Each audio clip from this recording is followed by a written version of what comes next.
Kenapa? Karena masalah kita seringkali kita berpikir kata Allah dengan kata Tuhan itu sama. Kata God dengan kata Lord itu sama. Tidak sama, implikasinya beda. Apa artinya menjadikan Yesus sebagai Tuhan kita? Dalam bahasa Ibrani, Tuhan itu bukan Elohim. Bukan El, itu dari akar kata El. Dalam bentuk singular, dia Eloah, Elah. Elah, dalam bahasa Arab sama bahasa Aramaik, Allah, ilah.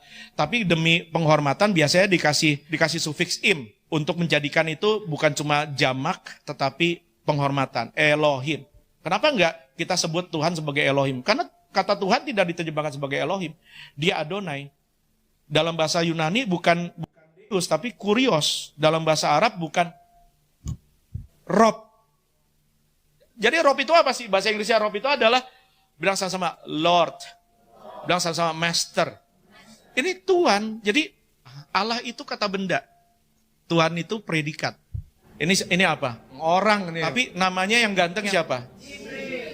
Ini kata bendanya orang. Namanya Jim. Predikatnya apa? Tadi ada yang bilang pastor. Itu predikat. Terus apa lagi? Guru. Apa lagi? Suami. Ngerti ya bedanya? Secara fakta Yesus itu Allah. Itu kata benda.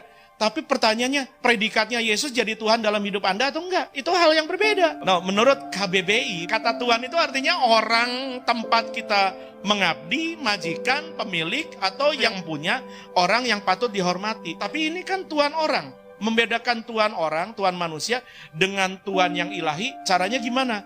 Jadi kata Tuhan itu adalah pengembangan dari kata Tuhan.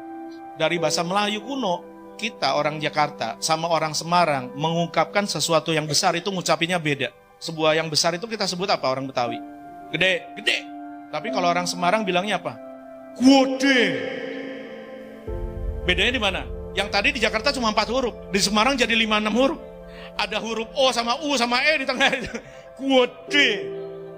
Nah, sekarang untuk membedakan antara Tuhan yang kecil manusia dengan Tuhan yang gede, itu di tengahnya dikasih ini yang membedakan Tuhan manusia dengan Tuhan ilahi adalah dari Tuhan jadi Tuhan. Jadi kalau udah pakai H di tengahnya berarti ini nggak ngomong manusia.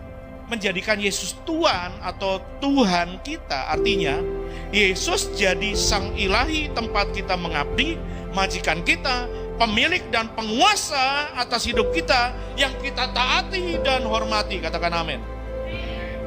Is this a reality in our life or not? Apakah ini realita dalam hidup kita atau belum? Nah, ini problem. Karena banyak orang Kristen Tuhannya masih dosa.